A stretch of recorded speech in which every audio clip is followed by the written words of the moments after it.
Siptis mengebut mengejar mobil yang membawa Pika yang ternyata membawa Pika ke sebuah gedung tua. Dia langsung menelpon Ki untuk menginstruksikan menelepon polisi, dan mengirimkan lokasi tempat mereka berada saat itu. Siptis masuk ke dalam dan melihat preman itu sedang merekam perbuatan yang tidak senonoh kepada Pika. Pika mencoba melawan Siptis segera datang dan menghajar mereka, tapi sayangnya preman yang lain berhasil memukulnya. Dalam setengah sadar, Siptis teringat masa lalunya saat menyelamatkan Pika saat itu dia tenggelam dan dibawa ke rumah sakit.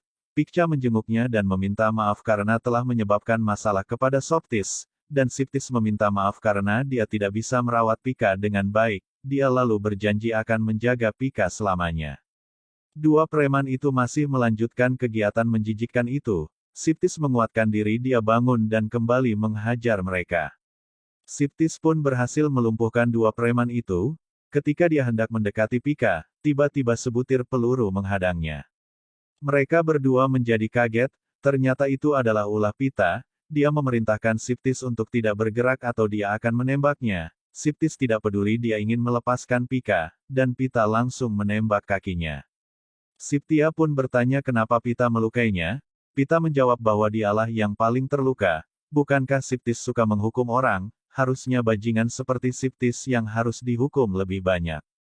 Siptis menyuruhnya untuk balas dendam kepada dia saja dan jangan menyakiti Pika, dan Pita langsung menamparkan Pika, dan bertanya kepada Siptis, apakah itu sakit? Itu bahkan tidak mendekati rasa sakit yang dia rasakan. Siptis selama ini melihat wanita sebagai mainannya. Mengobrol dengan mereka dan tidur dengan banyak wanita, bahkan memperkosa mereka dan meninggalkan setelah itu. Apakah kamu berpikir aku tidur denganmu hanya untuk bersenang-senang? Aku mencintaimu. Bagi wanita mereka tidak akan menyerahkan diri mereka begitu saja kepada lelaki kalau bukan karena cinta. Apakah kamu akhirnya menyadari apa yang telah kamu lakukan kepada orang lain? Betapa sakitnya yang telah kamu lakukan kepada kami? Siptis berkata dia mengerti, dan dia hanya bisa meminta maaf kepada Pita. Dia memang pria yang brengsek. Dia minta maaf karena telah menyakiti Pita, dan dia bisa menghukum Siptis semaunya tapi jangan sakiti Pika. Apakah kamu mencintainya? Iya. Lebih dari kamu mencintai dirimu sendiri? Iya. Pita lalu menembak Pika untuk membuktikan perkataan Siptis, dan Siptis benar, dia langsung melindungi Pika hingga dia yang tertembak sebagai gantinya. Siptis akhirnya dibawa ke rumah sakit. Dia dibawa ke ruang operasi. Pika menunggu dengan sangat khawatir sembari mengingat semua perjuangan Siptis kepadanya selama ini. Pika lalu terbangun tempat tidur rawatan. Ketika tersadar dia langsung menanyakan keadaan Siptis kepada Ki. Ki menggodanya berkata bahwa dia sangat kecewa karena orang pertama yang Pika sebut ketika dia bangun adalah Siptis. Kekhawatiran Pika pun berubah menjadi senyum. Setelah mengetahui bahwa Siptis telah melewati masa kritisnya, Pika telah sehat kembali dan dia datang menjenguk Siptis. Siptis masih tidur, karena lama menunggu akhirnya Pika tertidur. Ketika Siptis bangun, Siptis bertanya bagaimana perasaan Pika.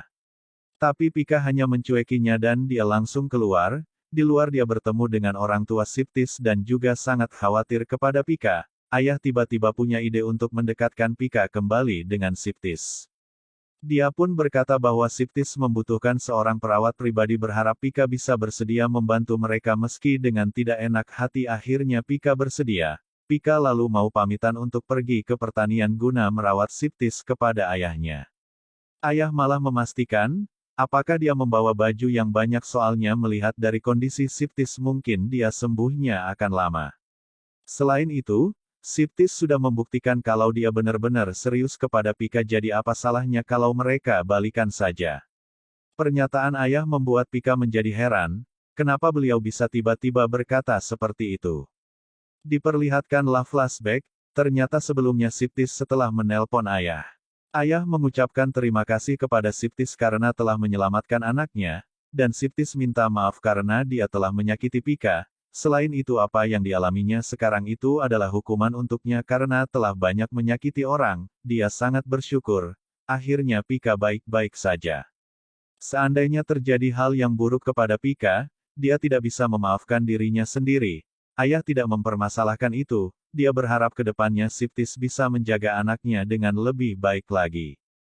Kembali ke masa kini, Ayah berharap Pika bisa memaafkan Siptis, semoga mereka bisa menghabiskan waktu bersama dengan sekali merawat satu sama lain.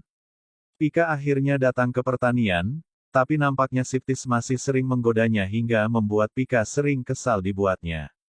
Bentar-bentar dia sering pura-pura sakit karena dia suka melihat Pika khawatir kepadanya. Dia juga berpura-pura tidak nafsu makan, dan tidak bisa banyak bergerak sehingga mau tidak mau Pika harus menyuapinya makan. Dia bahkan berpura-pura kedinginan sehingga tidak bisa mandi di luar, jadi Pika harus membantunya mandi di tempat tidur. Saat mengganti perban dia juga sering-sering mencuri-curi cara untuk memeluk Pika. Ki, Collie, dan Sylvia datang ke Wihmardin untuk menjenguk Pika dan Siptis.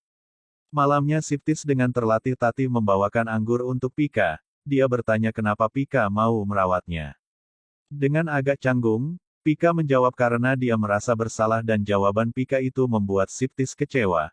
Dia berkata bahwa dia tidak akan membuat Pika merasa bersalah lagi. Dia pun pergi dengan kesal, menemui Head dan Pets yang lagi seru-serunya nonton film horor. Ternyata selama ini Siptis sudah bisa berjalan dengan baik, tapi mengikuti rencana Head dan Pet untuk mendekati Pika, maka Siptis pun pura-pura lemah untuk menarik simpatinya. Siptis terus menggerutu kesal dan lelah karena selalu mengejar-ngejar Pika tapi gagal. Head dan Pet gak punya ide lagi, maka kali ini rencana kilah yang akan Siptis gunakan. Paginya Siptis mengirim video kepada Pika, dia bilang Pika selama sebulan terakhir kita tinggal di tempat ini.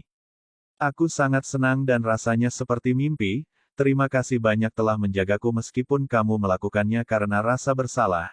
Aku bersyukur atas waktu kita bersama mulai sekarang aku tidak akan mengganggu kamu lagi.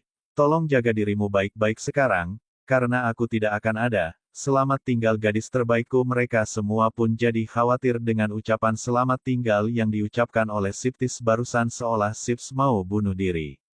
Dia pun mencoba menelpon Siptis tapi nggak aktif. Tiba-tiba Ki datang dan bilang kalau Skapetis telah menghilang. Dia bertanya kepada Pika, apakah mereka bertengkar semalam? Pika panik dan langsung keluar, lalu mereka semua tersenyum bersama, ternyata mereka setongkol, ya teman-teman. Sekongkol maksudnya. Pika mencari Siptis kemana-mana dan tidak ditemukan. Akhirnya dia pergi ke pohon tempat mereka sering bermain dahulu. Dia pun memutuskan untuk menggali surat yang Siptis tuliskan untuknya dulu. Dia melihat foto-foto Siptis kecil dan juga dewasa. Di sana dia membaca surat Siptis remaja yang isinya. Aku merasa sedih untuk mengucapkan selamat tinggal kepadamu dan pergi ke luar negeri untuk belajar, tapi aku berjanji aku akan kembali untuk menjagamu, dan aku berjanji bahwa setiap tahun aku akan menulis surat seperti ini kepadamu, jadi kamu akan tahu bahwa kamu selalu ada di pikiranku. Dia lalu membuka surat yang lain, sudah setahun sejak terakhir kita bertemu, setiap hari aku merindukanmu, aku punya banyak teman di Amerika dan banyak hal yang harus dilakukan tapi entah kenapa aku merasa kesepian, aku merindukan saat-saat kita berlarian. Sekarang aku telah menjadi jauh lebih tinggi, tinggiku hampir selama dengan teman-teman Amerika, aku memainkan beberapa olahraga di sini tapi ada satu hal yang tidak bisa aku sukai yaitu berenang.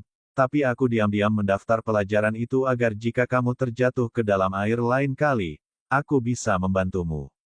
Bikan aku sudah kembali ke Thailand aku mendaftar di universitas, di sini tapi aku takut bertemu denganmu, aku khawatir bahwa aku akan mengecewakanmu. Aku ingin kamu melihatku sebagai orang dewasa, dan sebagai seseorang yang kuat dan siap menjagamu, aku akan mempersiapkan diriku dan akhirnya kita bertemu. Tapi sayang sekali aku tidak sempurna atau cukup baik untukmu, aku minta maaf karena mengecewakanmu, aku minta maaf karena telah menyakitimu, aku menjadi sadar bahwa betapa aku mencintaimu setelah aku menyakitimu, hatiku hancur saat melihat air matamu, aku tahu ini hampir tidak mungkin tapi aku ingin kesempatan lain, aku berjanji tidak akan mengacuhkannya lagi dan aku ingin terus menulis surat untukmu selamanya, dengan penuh cinta Siptis. Pika menangis setelah membaca semua surat-surat itu, dan tiba-tiba Siptis muncul, dia menyeka air matanya Pika, menyuruh Pika untuk hanya dan menyuruh menutup mata ternyata dia membuat gambar hati dan di tengahnya ada kalung anggur. Pika kaget karena dia sudah membuang kalung tersebut, tapi yang tidak dia tahu ayah telah mengirimkan kalung itu kembali kepada Siptis, lalu Siptis berbisik, bisakah kita kembali seperti dahulu? Belum Pika menjawab, tapi Siptis langsung menyosor-menyosor saja. Akhirnya Pika menerima karena kan dia masih cinta dan mereka pun berciuman serta berpelukan. Setelah resmi pacaran lagi, mereka semua makan malam. Orang tua Siptis menasehati mulai sekarang dia harus selalu baik dan saling menjaga. Untuk Siptis jangan pernah lagi menerapkan 5 aturannya.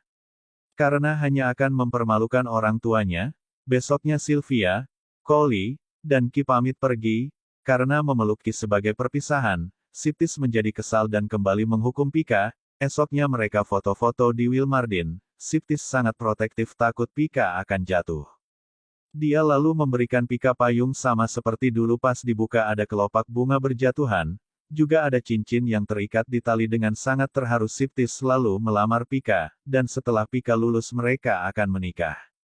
Dan lagi-lagi seperti biasanya, dia berusaha menyosor, Pika mencoba melawan dia tidak akan memberikan ciumannya, dia hanya akan memberikan setelah menikah. Siptis tidak mau dia nggak bisa hidup tanpa itu, karena mereka menikah kan masih lama, dan akhirnya Siptis pun berhasil mencium Pika dan drama pun tamat.